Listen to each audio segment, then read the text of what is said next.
Sharon is in London. Sharon, are you a Netflix subscriber? Are you going to be finding out how you're going to do your Christmas from Meghan this year? Of course I will. I watch all her series, and she's working hard for her. She's working to support herself. She's not getting free money from the taxpayer and billions like all the others doing nothing. Why should she? She's not living in this country. As for you and all the others who hate this woman from the first day... Don't hate her. You do hate her, all of you, every Calm down, Sharon. I don't hate her. You've got nothing to say about her. Whatever she does to make a living, you all complain about her. You're all racist and horrible. Oh, there you go. There's the truth. Everything she wears, everything she does, all of you have to complain about her. You've never got anything good to say about her.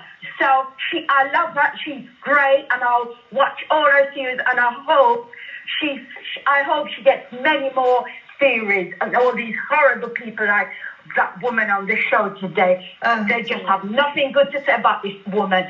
Go and support all the other royals and give them all your taxpayer money, millions. They've got billions, and you're all still supporting them and giving them millions every year. All right, and this woman is trying to make a living, and all you've got to say every day is horrible things about everything. From the first day she comments, from the first day she was not true. Sharon, are you going to do from the first day you've all hated her because she's straight and she's not a white person. You don't do that to any of the other royals. So just shut up and leave the woman alone to make a living. You're making a living doing what you want to do. She's making a living. Nobody's giving her money. So just leave her alone. I'm sick of you people every single day. Okay, Sharon, thank you for making those points. I'm going to give you a chance to come back there, Carole, because you just called me a racist. You should just call me a racist. Yeah, but that's just so typical. Sharon was not playing around. She didn't walk into that conversation carrying a feather. She came in with a whole sledgehammer and started knocking holes through arguments people have been repeating for years.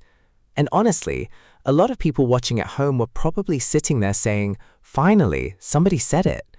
Because let's be real, at this point, Meghan could cure Monday mornings, and somebody would still write a headline complaining about the way she held the coffee cup. That's where this whole thing gets ridiculous. For years, people kept shouting from every rooftop that Harry and Meghan needed to make their own money, become independent, build their own lives, stop relying on royal connections. Cool, so they did exactly that.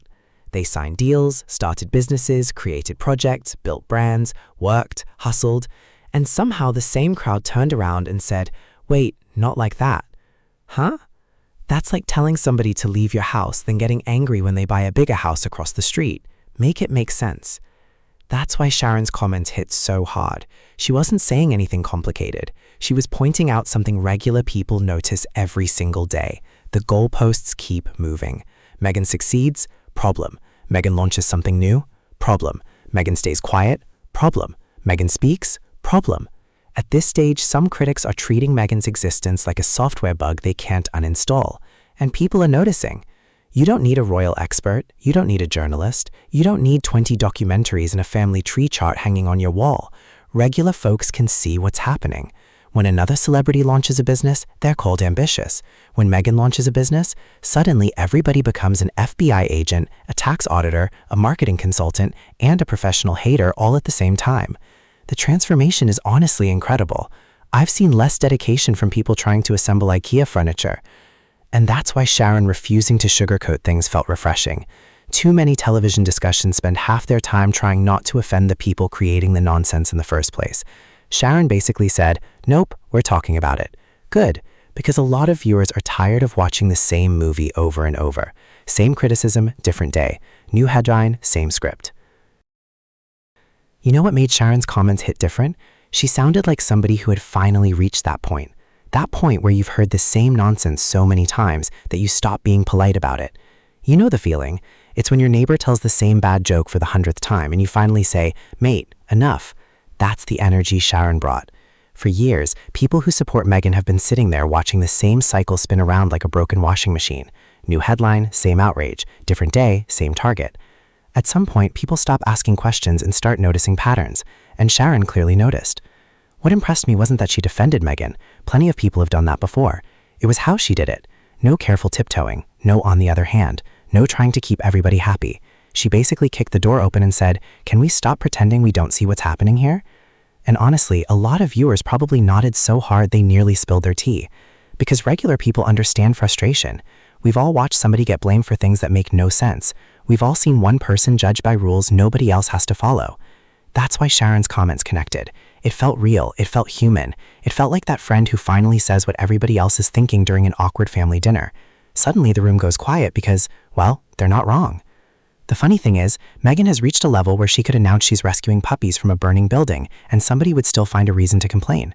Why those puppies? Why that building? Why Tuesday? The criticism has become so predictable it practically arrives with its own calendar invite. And people are tired.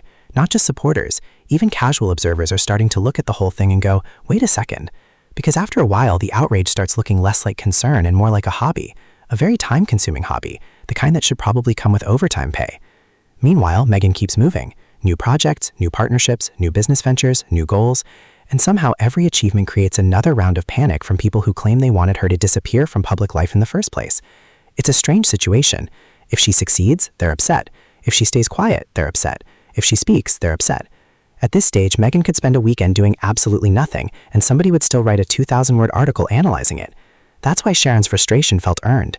It wasn't fake outrage. It sounded like someone who'd spent years watching the same movie and finally stood up halfway through to tell everyone the ending is obvious. At this stage, watching the reaction to Meghan is like watching somebody get fined for breathing too loudly. Seriously, the woman can't make a move without somebody somewhere preparing a complaint letter. She launches a new business, cue the outrage. She signs a deal, cue the outrage. She minds her own business and says absolutely nothing. Believe it or not, still outrage. It's gotten so predictable that you could probably schedule it in advance. Monday, Meghan exists. Tuesday, somebody is angry about it. Wednesday, panel discussion about why they are angry. Thursday, repeat. What cracks me up is how the rules seem to change depending on who's standing in the spotlight. A celebrity launches a lifestyle brand, boss queen, smart businesswoman, inspiring entrepreneur. But Meghan launches one? Suddenly everybody becomes a financial investigator with a magnifying glass and a calculator. Where do these people even come from? Nobody asked for a full economic summit. The same thing happens with business deals. When other celebrities sign contracts, the headlines talk about ambition, growth, and success. When Meghan signs one, people start acting like they're reviewing a nuclear launch code. It's the exact same move, the exact same game, but somehow the reactions couldn't be more different. And regular people notice this stuff. You don't need a journalism degree, you don't need royal expertise, you just need functioning eyeballs. People can see when one person gets treated differently from everybody else. That's why so many folks get frustrated. Not because Meghan is beyond criticism, nobody is. It's because the criticism often shows up before she's even done anything. The verdict arrives before the evidence. The complaints are printed before the project even launches. Imagine having coworkers like that. You walk into the office and they're already annoyed about work you haven't done yet. That's what this whole thing feels like. And through all of it, Meghan keeps moving forward. New ideas, new projects, new partnerships. She keeps building while critics keep holding emergency meetings over every announcement. Honestly, that's the funniest part. Some of the people obsessing over Meghan's career seem more emotionally invested in it than their own careers. They're tracking every move like sports analysts during a championship final. Meanwhile, Meghan is just out there working. The reality is simple. Success looks good when your favorite celebrity does it. Success looks suspicious when it's somebody you've already decided not to like. And that's where this whole conversation starts falling apart. You know what gets me about this whole thing? The critics can't seem to decide what game they're actually playing. For years, the message was loud, very loud. Harry and Meghan should stand on their own 2 feet. Stop depending on the royal system. Go make your own money. That was the speech. We heard it every week, sometimes every day. Fine. So Harry and Meghan packed up, walked away, and did exactly that. They built businesses, signed deals, created projects, started earning money in the same way countless celebrities, actors, producers, and entrepreneurs do every single day. Mission accomplished, right? Apparently not, because now the complaint has magically changed. And that's where things start getting hilarious. It's like telling somebody to leave your restaurant, then getting angry because they're doing well at the restaurant across the street. What exactly was the plan here? People said they wanted Meghan to become financially independent. She did. People said she should build a career outside the monarchy. She did. People said she should stop relying on royal status. She did. And somehow every box gets ticked, and everybody's still acting like she failed the assignment. At some point, you've got to laugh, because the goalposts aren't just moving anymore. They're doing Olympic sprints. 1 minute the criticism is, go get a job. The next minute is, wait, not that job. Then it's, start a business. Then suddenly it's, why are you starting a business? Make up your minds, folks. Regular people notice this stuff. We've all met somebody like this. You know the type. Nothing you do is ever right. You clean the kitchen. Wrong. You don't clean the kitchen. Also wrong. You arrive early. Problem. You arrive on time. Still a problem. That's what watching some of these Meghan conversations feels like. The rules keep changing depending on who's being judged. And here's the part that nobody wants to say out loud. I don't think success was ever supposed to be part of the story. Because if financial independence was truly the goal, people would be applauding it now. Instead, every achievement gets treated like an emergency broadcast alert. New project, panic. New partnership, panic. New business launch, cancel all programming. We have a situation. The woman announces a venture and some commentators react like she's opening a theme park on the moon. Thank you all for watching. Hope you enjoyed. Catch you all in the next one. Goodbye.